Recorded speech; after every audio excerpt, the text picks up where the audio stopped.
When last has it been that you perform a set like this in Jamaica? Years, may I tell you about, brother, you know, and it feel good for just there and draw some old song, my draw win on them song there. And it just remind you of the impact where a young Konshens should have.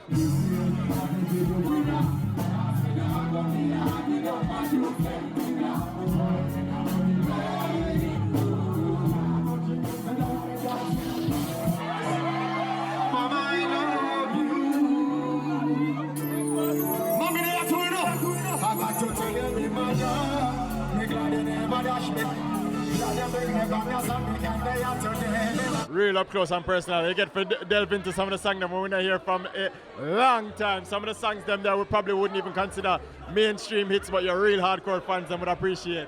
Yeah, and that anything you put Konshens name on in a Jamaica, you know, you can almost guarantee say authentic Konshens fans are gonna come. So I know I could have sing them songs that they never hear, you know what I mean? I could have just, people are gonna know what go on. And even if you have new fans there where they never know them song, there is a listening vibe too.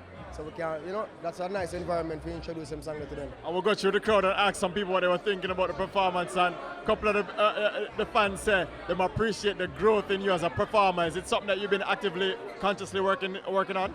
No, you know, I think I just, after doing it so long, you know what I mean, and I don't think there's a, you know, them say performance is an art, but I don't like, I don't want to feel like I train for perform or somebody teach me. I want to feel like I just give myself anything where you get adapt.